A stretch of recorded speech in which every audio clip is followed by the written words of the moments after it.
What is up, y'all? Welcome back to another Fish the Moment live stream. Tonight, Randy and I are going to be tackling a kind of an interesting topic. Is Livescope hurting fishing? And it's not in the way you might think, in terms of making fishing maybe easier, things like that, but actually how it affects bass in terms of their behavior. What we've seen recently, especially myself, is that the fish on offshore spots are acting a little bit different than what I'm used to seeing over the last, 8 to 10 years. And I'm going to explain what I'm talking about there. We're going to maybe try to compare the impact of the Alabama rig 10 years ago to the impact of Livescope on bass behavior. Maybe there's something there, maybe there isn't. We're going to get into it tonight. Randy, how's it going? Doing good, Johnny, man. I'm really excited to get into the topic tonight because, when we came up with the topic, that we're talking about live scope and if the bass are getting conditioned to it, I got really excited at the thought or the possibility that live scope may be going down in effectiveness. So anything that will give us shallow water hoggers an advantage, I was pretty up for that. So this could be interesting tonight. For sure, and I'm not going to say the Livescope isn't helpful or useful anymore, but it's just maybe not as easy to just go out and Livescope fish as it was the last couple of years just because of how popular and how available it is. So we'll get into it. I'll explain what I'm talking about. Don't go hating in the comments already before we even start. You'll understand what I'm talking about once I explain the situation here. Before we get into that, we want to take care of some housekeeping items. First, we want to thank Bridgeford for again sponsoring the Fish Moment podcast. They've sponsored us now for 3 or 4 podcasts, and they seem to enjoy what we're doing. So appreciate everyone who is going out and purchasing some Bridgeford beef jerky. Helps out the channel. It really helps continue to support us, and you just get a really great product. It's actually really cool, Randy. I've seen a lot of guys who are going out and buying beef jerky and then sending me emails or commenting and saying that they love the jerky, and it's just not something we're promoting. It's actually a really good product, and it's true. We try to promote really high quality products on Fish the Moment, stuff that we know you guys are going to enjoy. We don't do a lot of sponsorships, honestly, just because I'm very picky about the brands that I like to work with, and Bridgeford's definitely one of the good ones.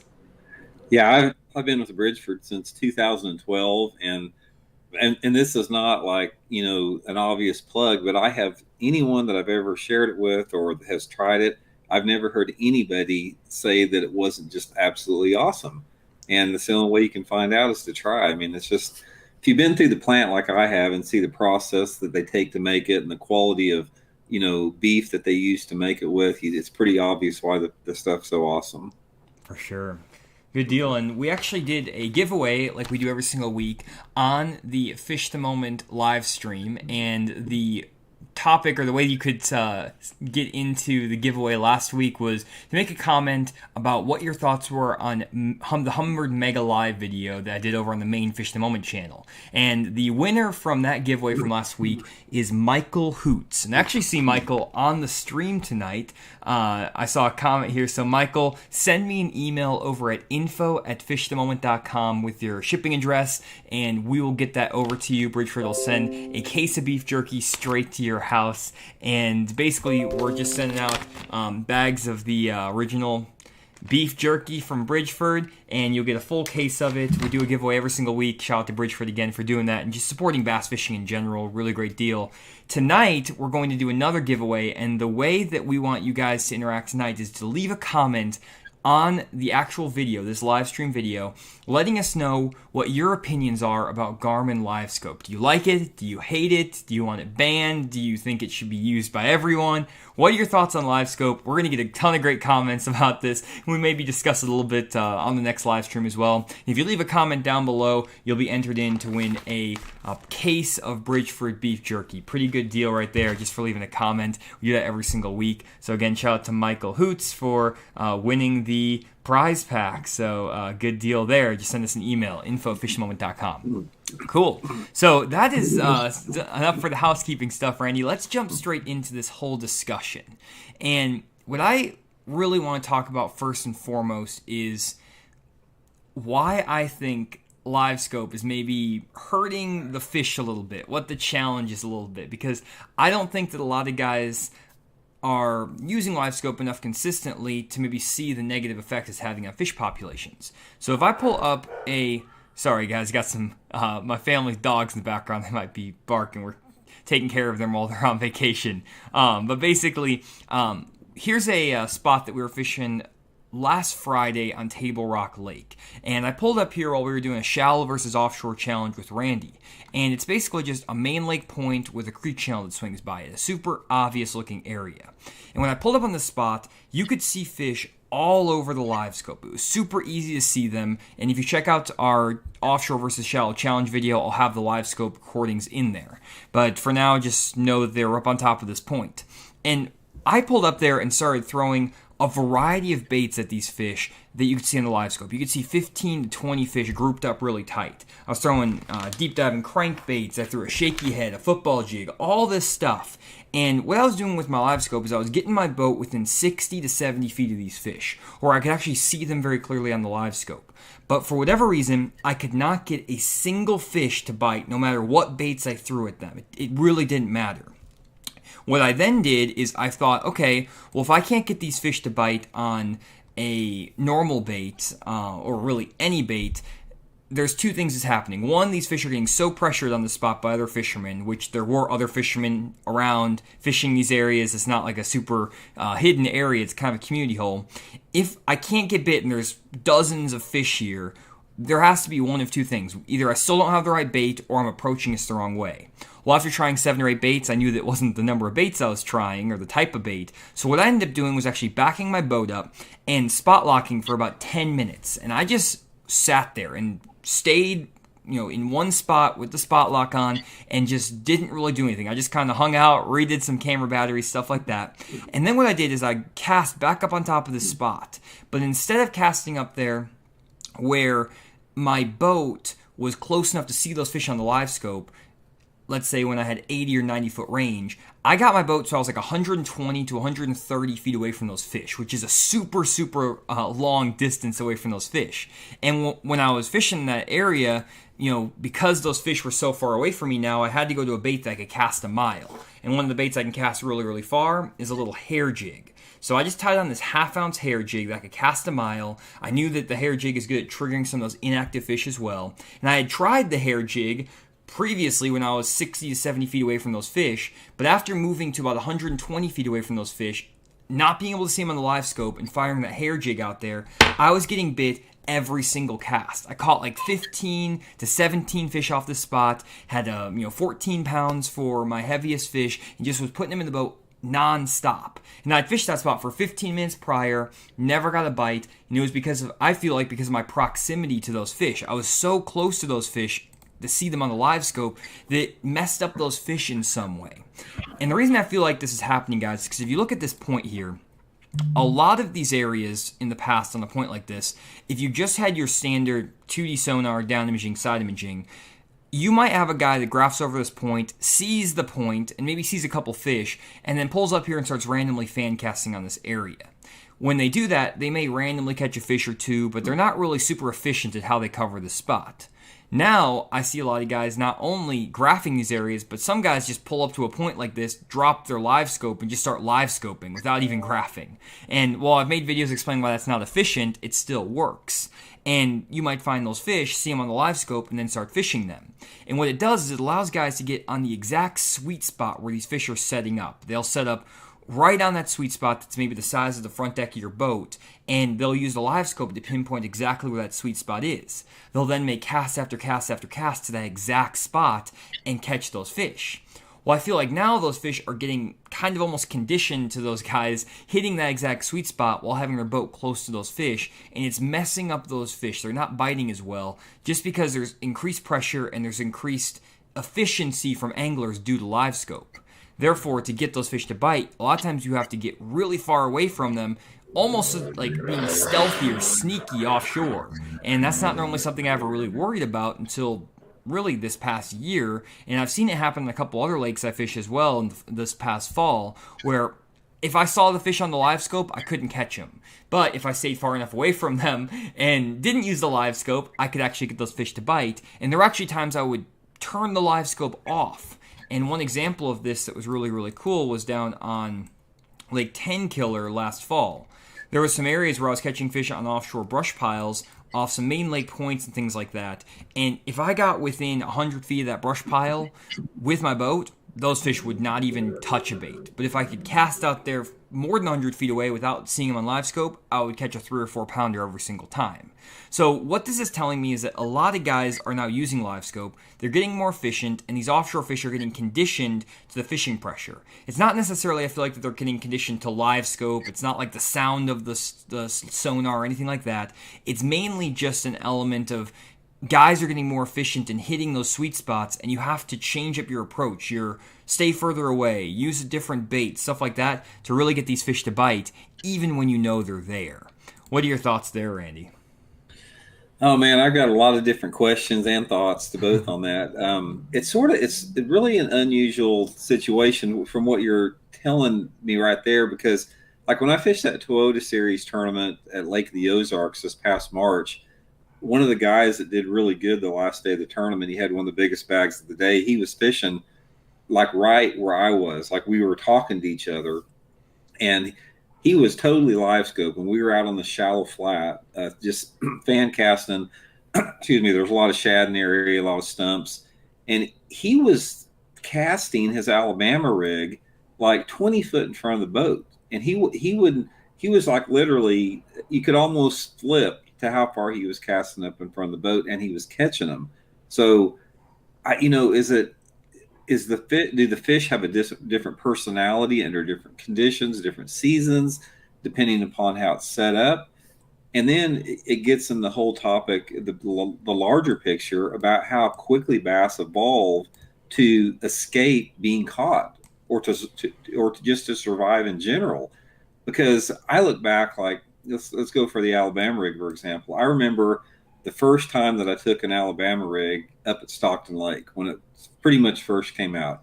You could put the big giant Alabama rig with no spinners and the big giant wires and the big swim baits on it, and you could go to about any main lake point and catch them on it. But then quickly after that, like I'm talking about just a couple months later, they wouldn't bite that, and you had to downsize your baits a little bit. You had to downsize the profile of your Alabama rig, and then you started catching a few more fish. Now, it's sort of the same with the live scope as far as that group of fish there. Do the bass have some type of a collective consciousness that allows them to discern amongst something that is a threat to them or not? And this goes into a whole nother conversation. You can apply it to live scope, you can apply it to technique. And from what I've seen in my own fishing like that, I think bass learn quick. I think they evolve quick. And I think they are masters at adapting to their environment far greater than what we give them credit for.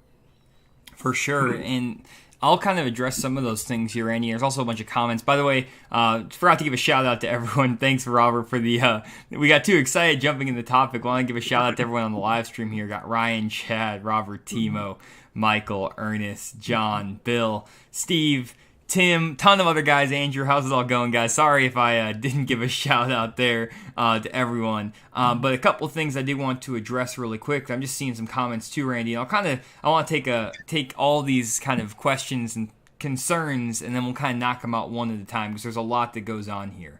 But one thing the guys are saying is maybe it's something about the sound of the live scope, so that might be something there. One guy mentioned that he has an active target from Rant, so he can't comment on the live scope. When I talk about live scope, we just mean forward-facing sonar, whether that's active target, live scope, Humminbird Mega Live. They all kind of have the same idea. It's forward-facing sonar regardless of brand. So maybe we should say that instead of live scope. It's kind of like Tissue and Kleenex. You use the brand name. Hopefully that makes sense, but we're talking about forward-facing sonar in general here. But some people are saying it might be the sound. Maybe Jonathan says maybe I just was early to the bite window, or maybe I was just kind of that's just subtle change in conditions. And to kind of address that, Jonathan, I've seen this happening for like several months now, for over the past like 8 or 9 months. So this isn't something that's new in terms of these fish not liking me getting close to the spots. And I've actually experimented with it, tested with it, so I know this is actually something that's happening. It's not a conditions change. It's not a like a bite window thing. It's actual like stealthiness of getting up to the spots. To give you a prime example, I went out to a lake the other day that is by my house. I'll just give you I'm not going to show you the exact lake because people get mad if I talk about the exact lake because it gets enough pressure as it is. But let's just have a lake here, for example. This is one of the other lakes in my area. And basically, in the winter, I was going around. They made a forward-facing sonar video where I was chasing schools of gizzard shad out in the middle of the lake. And I was catching fish when they were 30 to 40 feet in front of my boat with a big, giant swim bait and a 6-inch Megamass mag draft and just catching them out here in the open. And then you come back later in the summer, and I was just there a couple weeks ago when I was filming that Mega Live video, and if you went to one particular drop-off or ledge, the fish were all over it, but if you got within 100 feet of that ledge or 100 feet of those fish, they wouldn't bite. But if you could stay more than 100 feet away from them, basically see them with the Livescope or the Mega Live like I was using, back off and then cast to those fish, you could get them to bite. And the only difference is that the fish that were out here in the middle of the lake out here were not getting pressured by anyone. I never saw anyone else all year except for like one or two guys I told about it going out in the middle of the lake chasing those fish with the Livescope in the middle of nowhere. Those fish just weren't getting pressured, so you could throw a big bait and fish it 30 to 40 feet in front of the boat and catch those fish. Kind of like what Randy was talking about earlier too, some of those guys in Lake of the Ozarks were employing the Alabama rig plus the Livescope and only throwing that bait 30 to 40 feet out and getting fish to bite. That's because they were harnessing the power of the Livescope plus the Alabama rig. That's a really powerful combo. But that's probably going to wear off in effectiveness very, very quickly after a lot of guys start doing it. However, on this offshore ledge on this lake I was on, that spot is one of the most fished areas in my area of the country. It's so many people go there, so many people fish that one drop off over and over and over again. And basically, those fish are so pressured, and all the guys out there have Livescope, and they're pointing it right at those fish, and those fish just won't touch a bait. It was so tough to get them to bite. The only way I could do it is get really far away from those fish and make really long casts, not seeing them on the Mega Live. That was the whole deal to get them to bite. And again, I've probably seen it happen 6 or 7 times, Randy. So it's definitely not necessarily, in my opinion, a conditions thing. It's not just like a chance thing. It really is these fish are getting conditioned to, I think it's just increased fishing pressure because guys are just getting better at what they're doing. I don't think Livescope, I personally don't think it's the sound of the transducer, the ping. Maybe that does have a sense, or maybe they've kind of clued into it a little bit where they feel that ping. And one thing I actually plan on doing is going out one day, graphing a bunch of spots and finding a bunch of schools of fish, and then running those areas with and without Livescope and doing a test to see, if I go 2 days in a row or something, I don't know how I could do it to control the variables. It's kind of difficult, but like, could you catch more fish if you knew the fish were there and could hit that spot without Livescope versus with Livescope? You might actually be able to catch them better, maybe by using 360 imaging or something else. So it's just my observation there, but I think that's what's going on. I think it's just fish are getting conditioned to the offshore fishing pressure due to the Livescope, whether it's the sound of the Livescope, boat distance, something's messing them up. That's what I would say. Yeah, to me, this is a fascinating topic because, like I said, I like to look at bass fishing from a little bit different perspective than a lot of people look at. And I'll sort of relate some stuff, and I've used this analogy before, but it's really applicable here. If you take back in the 1970s, I've talked about us using like the old head and Hellbenders and that type of stuff before in the past, which was a really good lure around Table Rock Lake back in the 70s. It's just a big metal lip walleye looking bait, and caught a lot of big ones on it. I mean, there was a lot of 7 to 10 pound bass caught at Table Rock 50 years ago on it. But if you would take that same bait out today and throw it on Table Rock Lake, I would venture to say you could throw it for a week and maybe not even get a bite on it. And obviously these bass have never seen that. These fish that are in the lake in the year 2021 have not seen a big Hellbender like they did back in 1968, yet they will not bite it. So what has happened there? It's like, have these fish evolved to sense that this particular thing is not food from 50 years ago? And it's sort of the same with the Livescope now. Are the bass evolving that quick to not position in the same way they were just 2 years ago. We're talking about Livescope's been around, approximately 2 years. And one of the things about Livescope is a lot of anglers, they tend to run the same type of water with the Livescope. Say, for example, I'll go back to Table Rock again. Everybody Livescopes the middle of these ditches in the creeks and cove arms at Table Rock. That's just what they do. They get down the middle of those ditches, they get out in 60 to 80 feet of water, and they basically just scan that entire channel at various depth ranges. Now, are those fish getting conditioned to the trolling motor and boat noise that they're normally not accustomed to in the middle of those channels? That is, that's one thing to consider. Or are the bass evolving on some deeper level? And I'll throw one sort of analogy that's way out in left field there, just for thought. I'd like to hear you guys comment. I'm pretty big in archaeology and Native American stuff like that, and a lot of the archaeologists, they basically determined, say for example, there's certain spear points, like called the Clovis head point, that certain tribes used at a certain period of time. Yet they feel across on a different continent, there's another group of people that basically started developing and making these same type of points on a different continent, but they started doing it at the same time. Same with fire. They basically predicted humans started using fire at the same point of time throughout the world. So you have some type of a collective consciousness. My question I want to pose to maybe our listeners here, do you guys think that bass have some type of a collective consciousness that allows them to educate themselves and survive because they've been around for so long? Is that something that's real, or is that something that is too far out there? But I've seen it in my own fishing. I mean, I've experienced it in fishing the last 40 years, and I have come up with no conclusion other than that. So what That's everybody fascinating. think about that? Well, I don't think that there's anyone who's really maybe studied that, but maybe there's studies on, like you said, humans, other animals. So, I mean, that's beyond my understanding, but I think that that's fascinating just as a concept. I love your Hellbender analogy. If that was the best bait 40 years ago, yeah, you would really struggle to catch a fish on a Hellbender. And just so you guys know, I'll pull up, just for those who don't know what the Hellbender is, let me pull up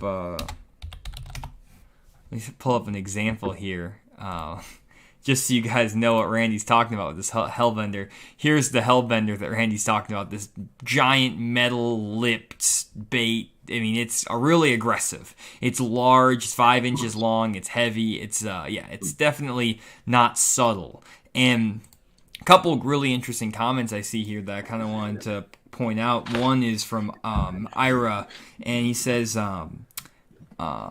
I see guys on the Elite Series talk about having to stay way back, 100 or more feet off of a spot all the time. This is on heavily pressured lakes, Texas, TVA, etc. And also, Nathan says, it's basically what we deal with here in Southern California. It's pressure. In order to get them to bite, we have to downsize and back way off to get bites. Break out the 6-pound line. And that's something that I see, Randy, happening on our lakes especially, and probably I'm one of the instigators of this whole thing because I'm teaching so many people how to fish offshore. I see people all the time who are offshore fishing and they're like, oh, I saw you in this video, especially in my lakes. They'll be out there on all the spots I do my videos and stuff, and I'm fine with that. That doesn't bother me, but it's causing me to adapt my fishing style and techniques. And it might get to the point, honestly, Randy, where I might have an advantage over other anglers because I know how to catch fish without the Livescope offshore. I can literally turn the Livescope off. I can just graph with my down imaging, side imaging, mark those fish, and hit those fish using my old waypoint method, stuff like that. It may be one of those deals where you almost have to revert back. The way I think about this is back when the Alabama rig was really popular, back in the day. I remember back in 2010, 2011, whenever that came out, you could just throw this on all my lakes around here and just throw it and catch them. And then around like 2013, 2014, it was still good, but it wasn't as good. And I could go back to a regular jerkbait actually and catch them better on a regular jerkbait than I could on the Alabama rig, just because every other boat was throwing the Alabama rig. And I basically went back to old techniques to catch them. It may be the same thing with forward-facing sonar going forward, is that once everyone gets it, especially as the price point drops and everyone really gets a handle on it and gets their hands on it, it might be a deal where just take it off the boat and you might be able to catch them better. Now, that's going to only work, obviously, if you know how to find and catch fish offshore traditionally. But what it could also do is if guys go out with their live scope or their active target or whatever for 4 or 5 hours, they might see bass all over the graph and never get them to bite and just get discouraged. And it's not because there aren't bass there. It's just that they're so conditioned to guys fishing for them and being able to find them easily that you might be able to see them on the live scope, but never really get them to bite, except for in very specific lakes, specific situations where there's less pressure or it's a less common area, stuff like that. It sort of reminds me also. Okay, let's go back and look at the evolution of electronics and bass fishing. We all started out with the old flashers, or in fact, some of you guys remember the old flashers, some of you guys don't. But we started out with the old flashers, and once we got the liquid crystal displays, the original old school 2D sonars, that opened up a different population of fish for us to catch.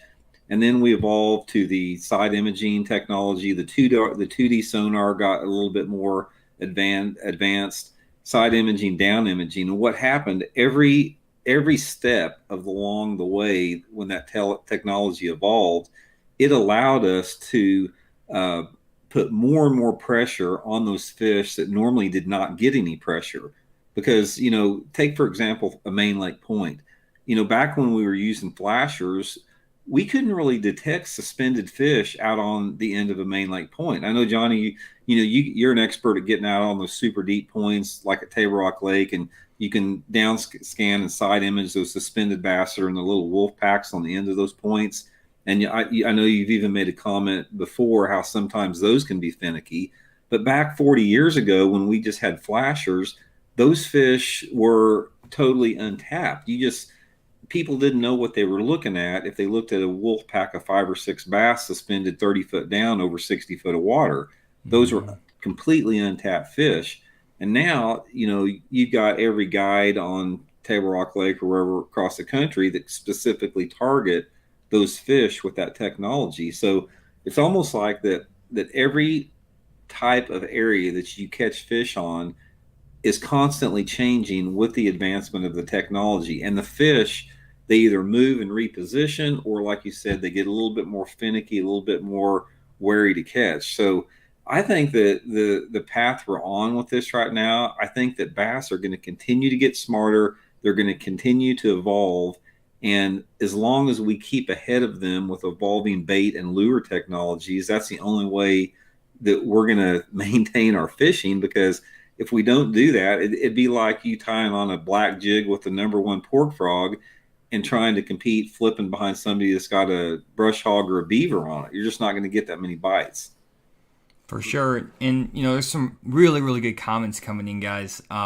Ernest says, life is always adapting and evolving, which is true. I feel like every single time I think I figure out fishing, Randy, I got to relearn it and re-experiment. And that's the reason I feel like I've been successful catching fish over my lifetime, is I'm always willing to scrap everything I know and try something different. And that's what you have to do in fishing a lot of times, because if you get stuck on what you feel like a lot of times it's not going to end up working out, because the fish change, conditions change, pressure changes, everything like that. And one thing I saw here that was kind of interesting is Mike saying he personally feels like it's more about boat presence than forward-facing sonar. Sonar pings have been around forever. I agree with that. I honestly do think it's more the boat presence and the fact that people are getting closer to those sweet spots. Basically, if I was going to draw like a line, just to give you guys an idea, in general, if I had an offshore point or something like this, or an offshore ledge, let me find a really obvious ledge here that you guys can see. So like, here's a really obvious offshore ledge. Well, in general, back in, 5 years ago, guys would maybe fish all the way up and down this ledge randomly and maybe not get quite as close to that sweet spot as they normally would get. Where now with the forward-facing sonar, most guys can see where those fish are, and they're going to put their boat within 50 to 60, maybe 70 feet of exactly where those fish are, where before they might just kind of randomly drift around and not hang out as close to those fish for as long a period of time. Now that the people are in closer proximity to the sweet spot for longer, those fish are getting more impacted by the boat presence. That's kind of how I'm thinking about it in my head. I don't think it's actually the ping or the sonar sound. I think it's just that boat presence, and the guys are getting more accustomed to getting in those fish are, but also a lot of guys I see are getting too close to the spots with their live scope. They'll try to get 30 or 40 feet away from the fish and try to watch their bait fall down to those fish and try to catch them, and that doesn't always work out as well either because they're getting way too close to those fish, especially in shallower water.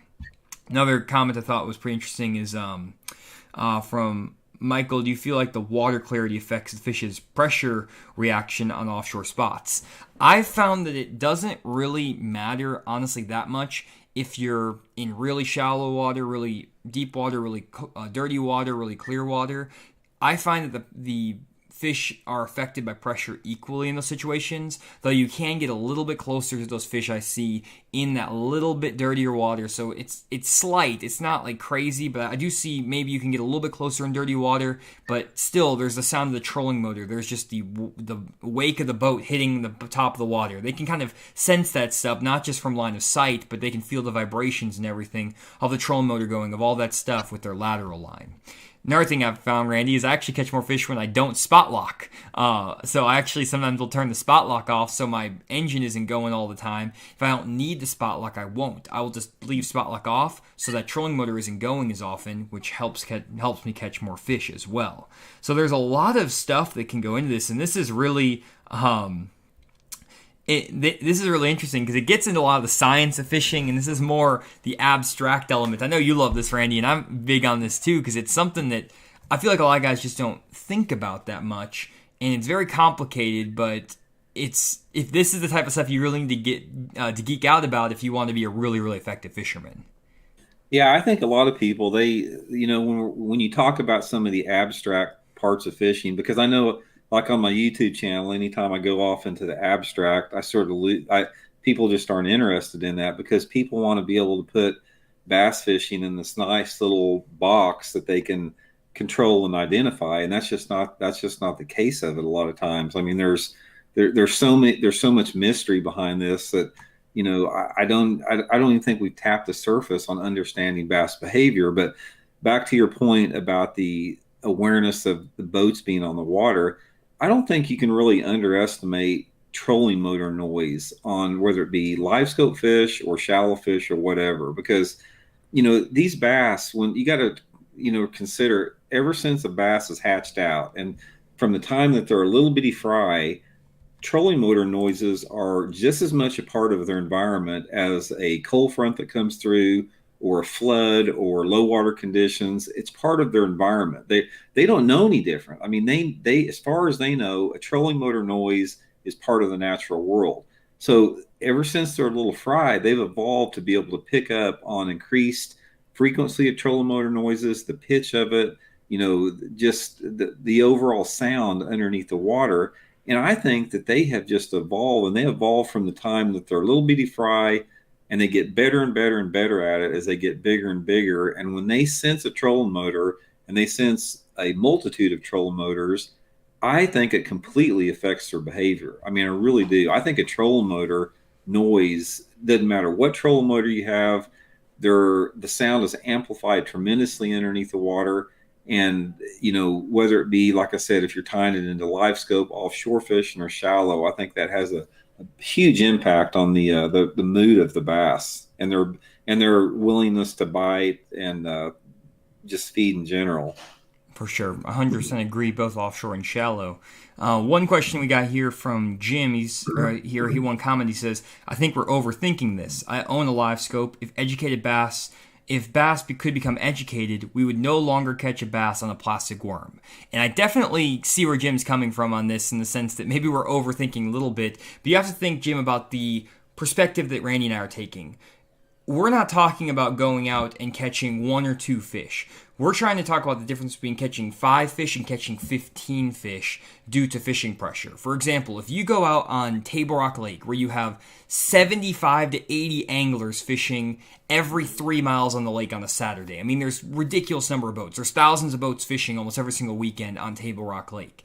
This means that every spot that I go and fish probably has 4 or 5 other guys fishing it that same day. They're all throwing the same bait. They're all getting up close to the fish and pressuring those fish. On those lakes, those fish will become accustomed to baits and noise and pressure and all this stuff. Randy's seen it happen. I've seen it happen. We know for a fact it does happen. If you go to a lake, for example, in Wisconsin, where there's 6 boats that fish there year-round, and those fish have no pressure on them for half the year because the lakes are iced over, yeah, those fish are not as much pressured, and they'll catch fish. You can catch those fish on a plastic worm, and you can catch them year-round in the Senko or whatever. It all comes down to how much pressure those fish are getting relative to the size of the lake, how often those fish are pressured, stuff like that. So you have to think relative. Yes, not every bass in the country is getting equal amount of pressure as the lakes that Randy and I fish. We fish very pressured fish on our lakes. Grand Lake, Table Rock Lake, these lakes get tons of pressure. And that's where we're coming from. And yes, you can go catch a fish on Livescope, getting close to the fish and cranking them or just throwing whatever baits and get 1 or 2 bites.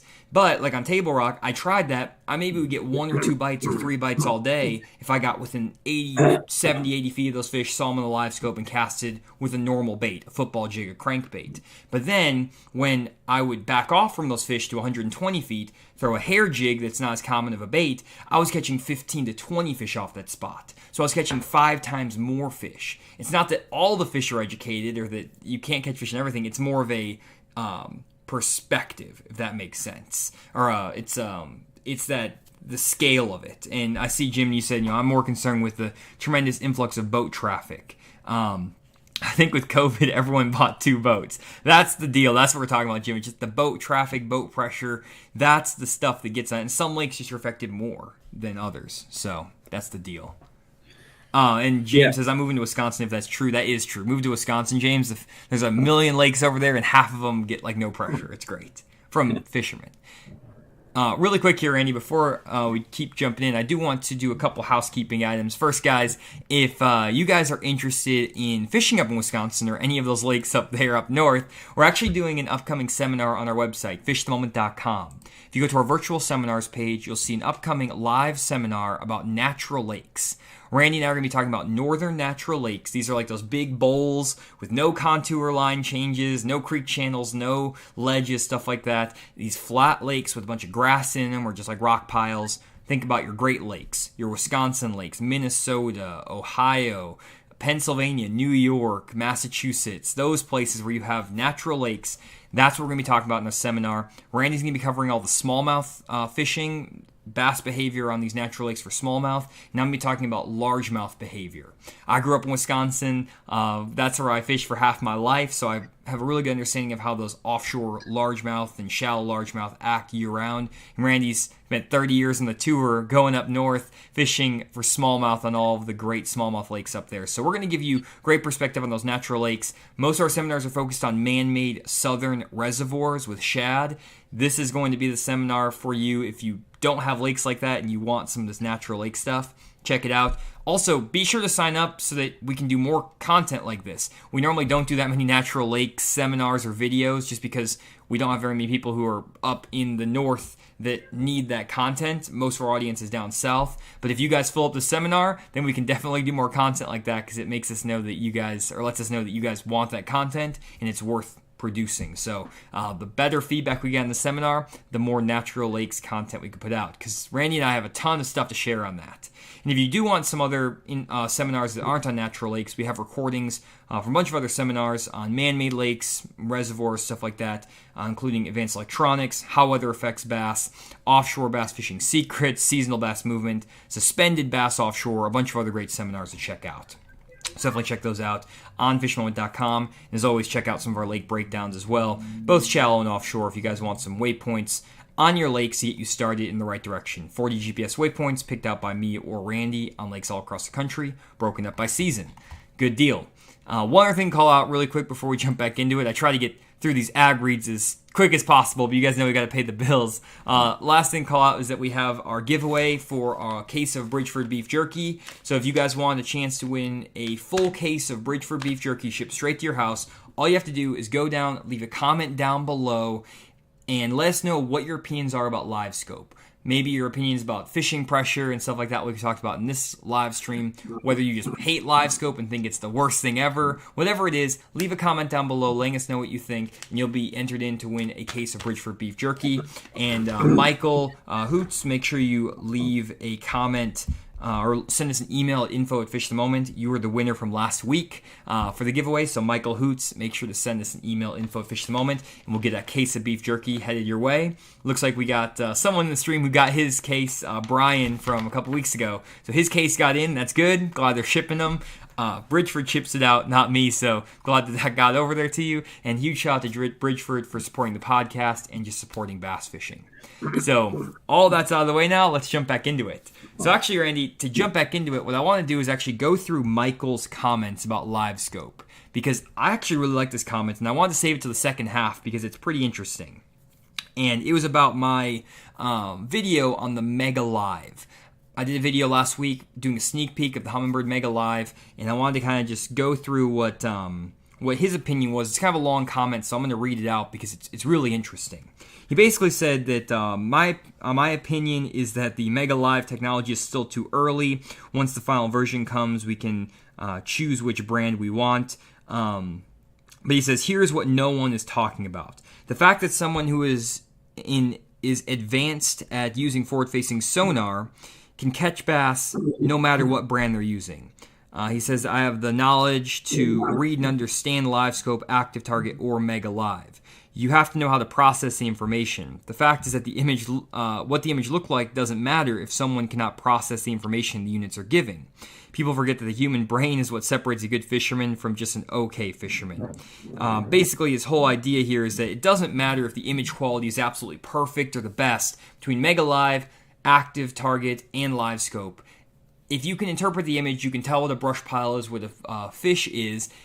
It doesn't matter if you have crystal clear clarity or not. And I 100% agree with this comment, Michael, and that's why I picked you for the winner, because I thought it was such a great comment. And it goes back to what I've done for years, guys, on my YouTube channel. If you go back like a year from now on my old videos, I was using a Humminbird Onyx 10 unit that was like 8 years old or 7 years old, like super, super old. I got it right when the Onyx came out. It was a super old unit. No one ran the Onyx when it came out anyways. None of the pros were running it. I was like one of 7 people that ran it, and I loved it. But it was a really old unit. And I was running that after years and years of new technology coming out. And was I getting the clearest image? No. Was I getting the best quality image? No. But could I understand what was on the screen? Yes. I could understand what a rock pile looked like, what a brush pile looked like, what the bass looked like. And even though I wasn't getting the perfect clarity of a picture, I understood what I was looking at, and I was able to use that technology to catch fish. That's kind of how I reviewed the Mega Live, guys, when I did my review. A lot of guys kind of came after me, said I was being paid by Humminbird, that I was biased, that I was in it for the sponsor money, that I was bought out, that I was a stooge. I was getting a lot of negative comments about what I was saying. And 1, I was not paid by Humminbird. 2, I was not wanting to drag a product that is in pre-release. It's not a finished product, so I wasn't going to give my final judgment and like just be super harsh on a product that is not available to the public yet. I don't know what the final thing is going to look like, so I couldn't give you guys my final opinion. I don't think that's fair to Humminbird, and honestly, I'm not going to survive in this industry if I want to make a long career out of it if I'm bashing companies on the product that's not finished.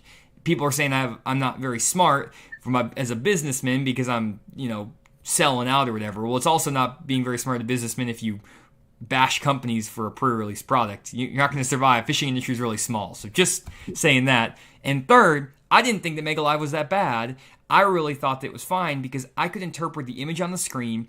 I could use it in the ways I use my Livescope or an Active Target, and I caught fish with it. Was the image perfectly clear and as good as the other fish finders? No, it wasn't. And I talked about that in the video. I gave the cons, things I didn't like about it, tried to be transparent about that. But at the same time, did it do its job? Yes, I was able to see my bait, I was able to see the fish, I was able to differentiate rocks from brush from fish.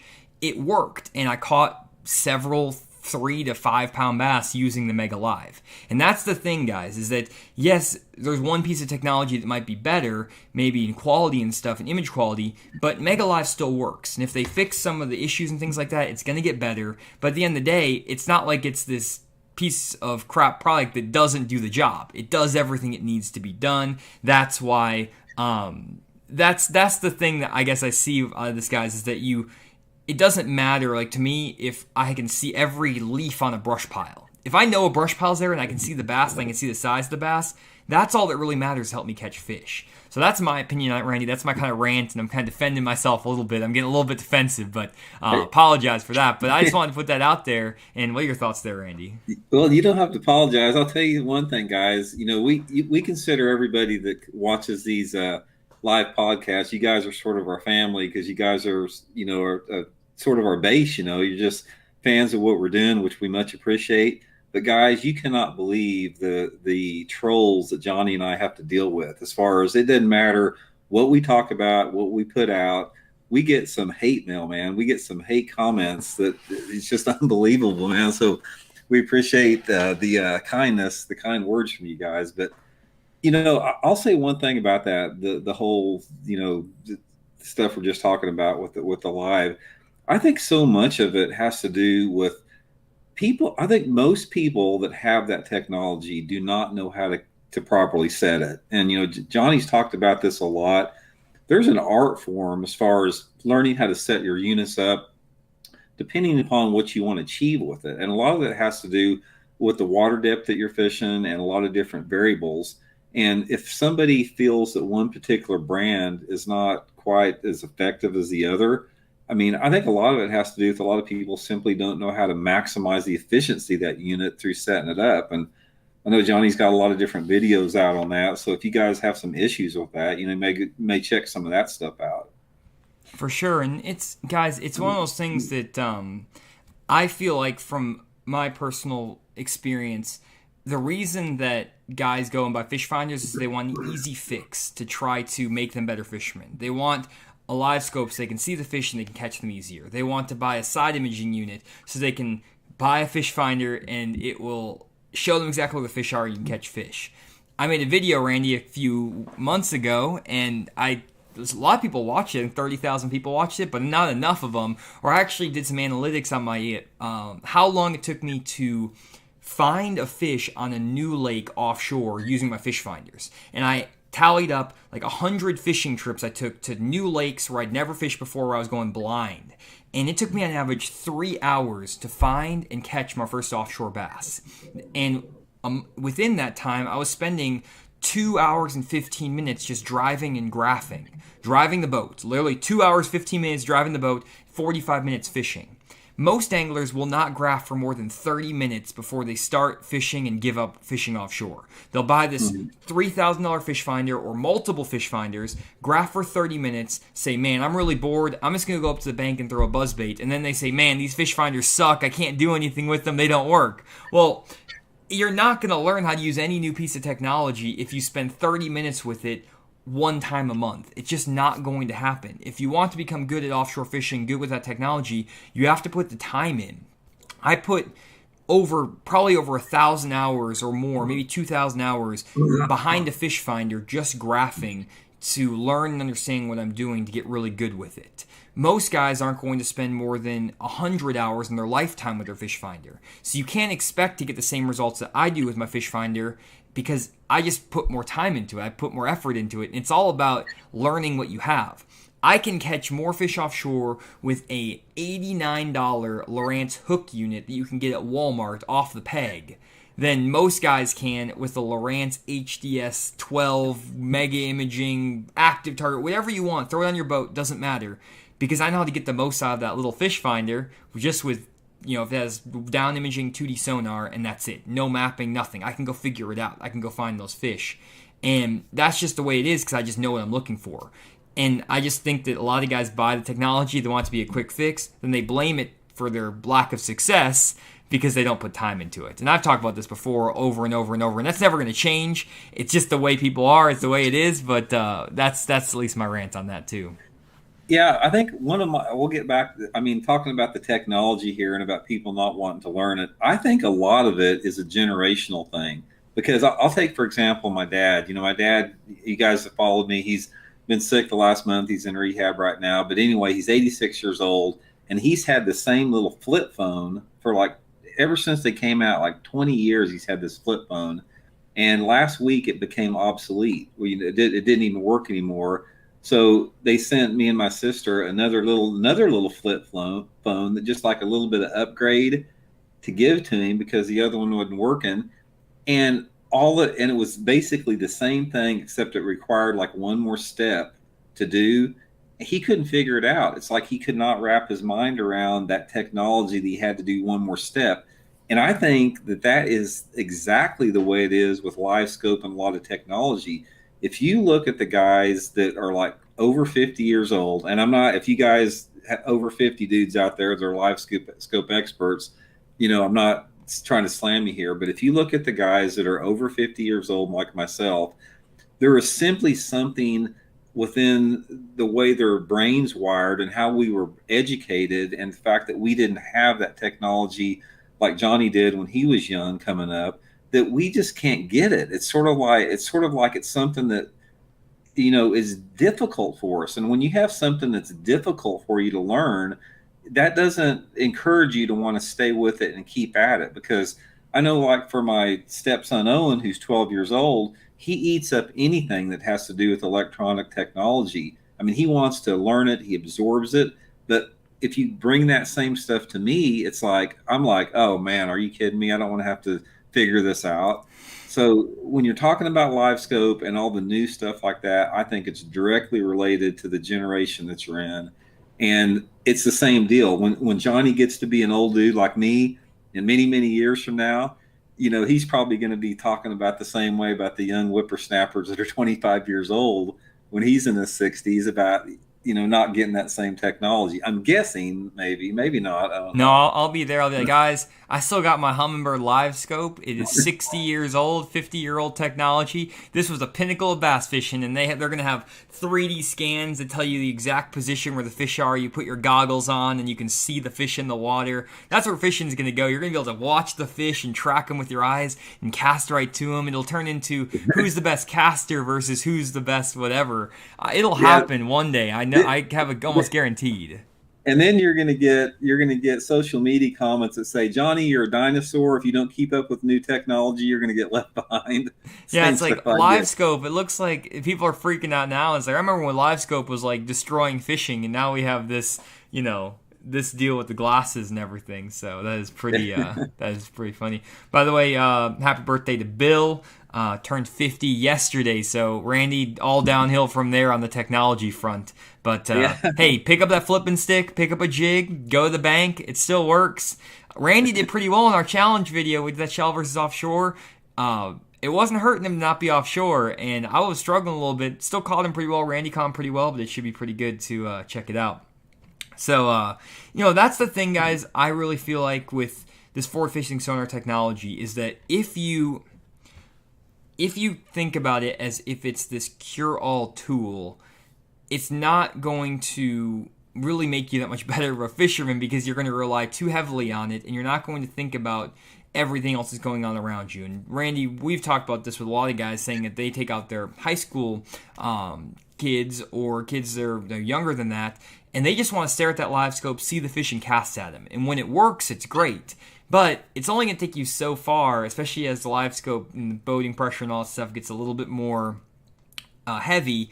It's not going to be as easy just to pull up and live scope those fish and catch them over and over again. You're going to have to adapt. If you don't know how to adapt and learn and adjust, you're going to get left behind even if you have the live scope technology. And there's just times where you just can't catch them offshore very well. We saw that in some of the challenge videos you and I did earlier this year. Sometimes you just have to go to the bank and just start fishing down the bank. And if you get caught offshore, fishing all day offshore, stuff like that, a lot of times you're just going to get beat. So you have to be able to still do both. You still have to be able to adjust and change. And there's always going to be the days, Randy, where you beat me up shallow, and there's always going to be the days when I beat you offshore. And that's just the way it goes. There's certain conditions, certain elements where the shallow bite is better than the offshore bite. And it's just fishing at the end of the day. That's how it goes.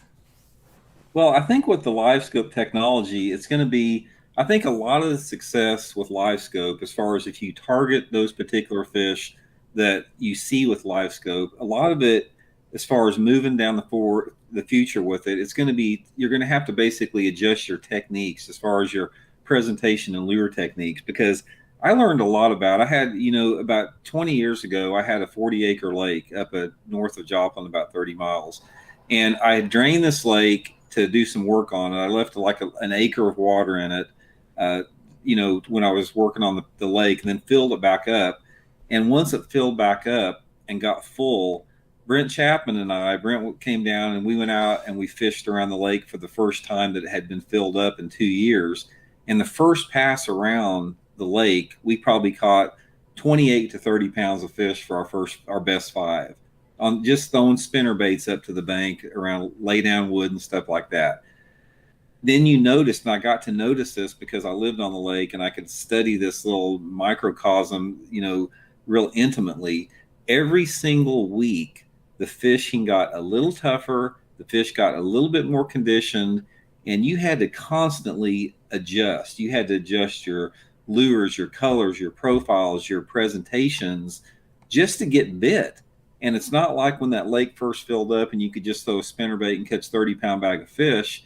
Those bass evolved past that real quick. These fish were still there because we didn't keep them or anything, but bass learn quick. They fail quick, they learn quick, and it's the same with live scoping. It's like, I think the key to being successful, you guys out there that love live scope and want a live scope, you're going to have to realize that just because you see those fish on the live scope, there's no guarantee that you're going to catch them. It's going to require creative thinking. It's going to require different casting angles, different bait profiles, different categories of baits, based upon a lot of different factors, based upon the environmental factors, based upon the water clarities, the water temperature. It gets tougher all the time. It's like the fish evolve, the anglers evolve. We're all so much better. I'll take, for example, if you took anybody that's listening to this podcast right now is an avid bass angler. Some of you guys are different skill levels than others, but any one of you guys, if you could go back 100 years ago to some like Lake Okeechobee 100 years ago, can you just imagine the bass that you could catch with a punch rig 100 years ago or a chatterbait on Lake Okeechobee? It would be sick. But like I said, that doesn't last very long. You've got to keep up with, the evolution that goes on in the natural world, and it's just part of it. For sure. I like that thought there of, technology, information, there's more information readily available. There's more technology. It's constantly evolving. We talk about that all the time. That's what we like to try to do, guys. Keep you up with the latest trends here on Fish the Moment, but also get you thinking about that, how to adapt and change before maybe everyone else does. And that's the reason we want to do these live streams, these podcasts. So I guess the big thing in summary from what we talked about tonight, especially with the Livescope deal, is, in my opinion, I feel like that Livescope it's getting more fishing pressure concentrated on the sweet spots on these offshore areas, which puts more boating pressure around those fish, which is making them more conditioned to boating pressure, making them harder to catch. That was my whole thesis, my whole idea, hypothesis, I guess, that I made about these offshore areas. And basically what I've found for me that's worked is I back off those areas, and instead of getting 50, 60 feet away from the sweet spot, I'm getting 100 to 120 feet away from the sweet spot, and I'm catching more fish. That's just one of those things that we've adapted. I know Randy talks about all the time about the shallow water fishing. You've adapted a lot, Randy, by going in and push pulling into places sometimes. Sometimes, barely running your trolling motor at like 1 out of 10, making super long pitches, throwing small baits. There's things that Randy does up shallow to adjust. I have to start kind of taking the shallow water sneaky mentality offshore now, and it's helping me catch a lot more fish. And it's fascinating to me because it's almost like I'm having to relearn how to offshore fish these last couple of years just due to the amount of fishing pressure, the boating pressure. And I'm going to keep sharing all of these thoughts with you guys along the way in the main Fish the Moment YouTube channel, here on the live stream. Randy will as well. So that's kind of what we want to go for here and what we want to talk about. So a couple more things really quick, guys. First up, again, shout out to Bridgeford for sponsoring the podcast. If you guys want to get a chance to win a free case of Bridgeford beef jerky, a full case ships right to your house, just comment down below in the video what your opinions are about Livescope. Do you love it? Do you hate it? What are your thoughts about my hypothesis about the fishing pressure? Just something about Livescope. Comment it down below in the comments of this live stream, and you'll get a chance to win a case of Bridgeford beef jerky. Also, if you guys are interested in some more detailed bass fishing theory information, check out our website, fishthemoment.com. You want to help support the content, support more free content, check out our virtual seminars page. We have an upcoming seminar on natural lakes. These are northern lakes, basically, that have smallmouth or largemouth. the big grassy bowls, the featureless lakes, Northern Natural Lake Seminar. Randy's going to be covering smallmouth. I'll be covering largemouth. Really requested seminar. Hopefully everyone signs up because we got a lot of requests for this, but we don't have a lot of viewers from up north. So if you guys sign up for the seminar and fill this up, then we'll definitely do more content on northern natural lakes. And if you guys sign up for these seminars, it just helps support more free content, allows us to continue doing what we do, putting out free videos on our channels, Fish the Moment, and then on Randy's channel as well. And then if you guys want to check out other seminars from the past, we have other recordings about suspended bass, advanced electronics, all kinds of stuff. Really good information there. And then also check out our lake breakdowns if you guys want some more help, maybe getting some spots offshore or shallow. I'm working really hard to get more of these offshore breakdowns out, Randy. I've been so swamped trying to get caught up on everything else with videos and trying to get some new projects going as well. A lot of stuff. I got some really cool stuff actually in the background coming, but I'm going to have some more of these summer breakdowns available offshore for offshore only. So definitely be checking back. I'll try to get 3 or 4 done this week, hopefully. I got a really cool project coming, Randy, on the technology front that I actually am excited about. Can't talk about yet. Probably won't be able to. I've been working on it for 2 years. Probably not going to be able to tell you guys anything about it for like a while longer. And then also, I have something big that's coming up. It might take a couple more years, but I have something, Randy, that's going to blow everyone's mind. And so just know, guys, I'm working on something really, really cool. It's taken a lot of work, a lot of man hours, but that's one thing I'm doing. And once it releases, you guys are going to be very glad that I'm working on it. So we're trying to do some stuff. I can't talk about it really at all, but just want to let you guys know that I'm cooking up something. You're going to be like, man, Johnny's been saying this for years, and I have been. But in like a year, you're going to be like, dang, that was cool. So anyways, Randy knows what I'm talking about, but not very many people do.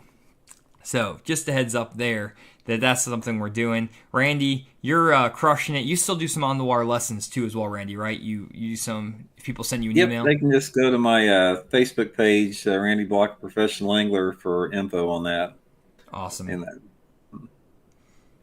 one of the things about the seminar that Jonny and I are doing, the Northern Smallmouth Lake Seminar, there's a lot of stuff that we're going to be talking in there that you can apply that to man-made lakes also. There's a lot of techniques, especially if you guys have places that have smallmouth bass in it, which a lot of man-made lakes have the smallmouth. So, and Johnny's going to be covering shallow largemouth fishing. So a lot of the northern largemouth patterns and techniques also work good in the southern grass lakes for largemouth. Mm-hmm. And a lot of the smallmouth techniques in the natural lakes work good on smallmouth lakes like Lake Cumberland and Del Hollow and places like that. So there's a lot of info to be had there for everybody.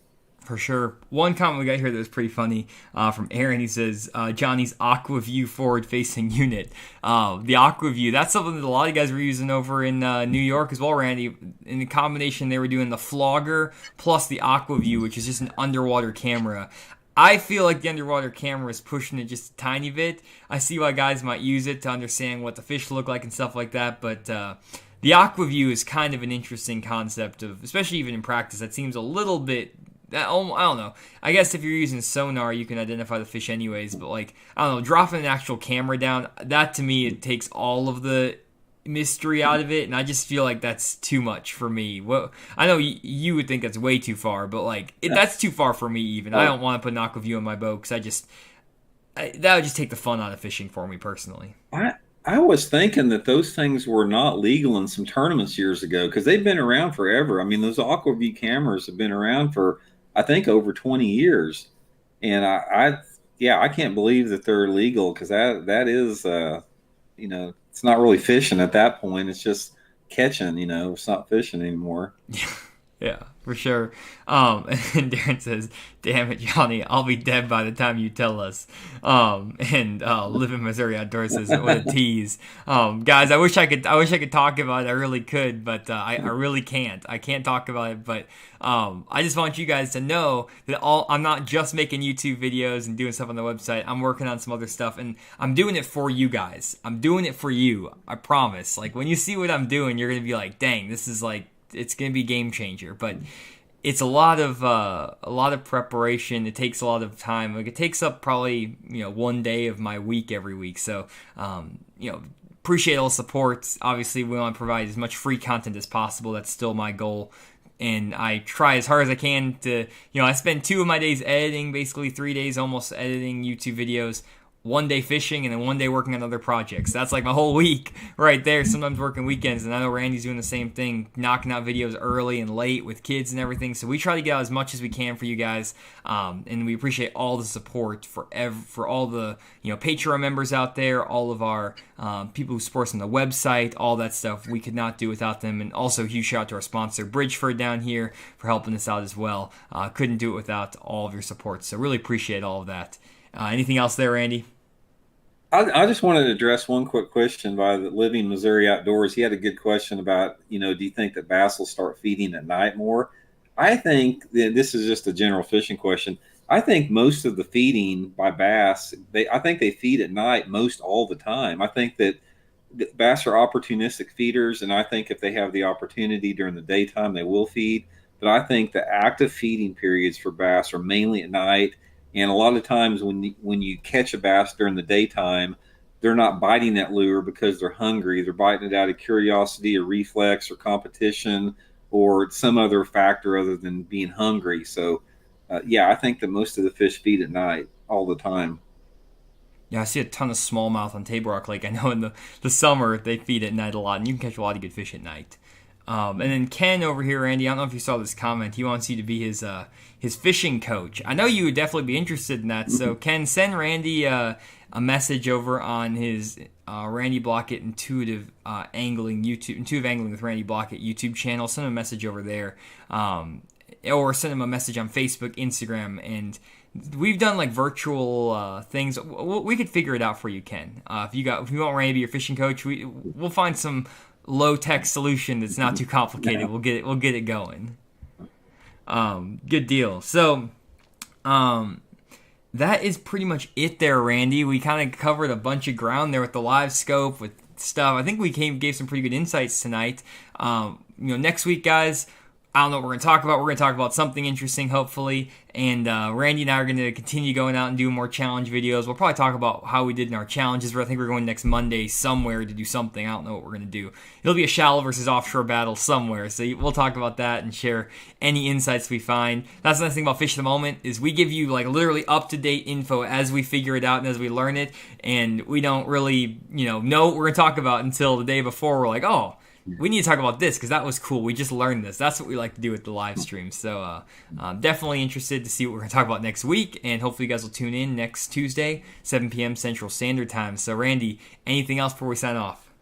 Yeah, just thanks a lot, guys. Appreciate you all taking a few or an hour out of your evening to check us out on the live stream. Hope to see you guys next week, and appreciate all the support, man. Yeah, really appreciate it, guys. And have a great night.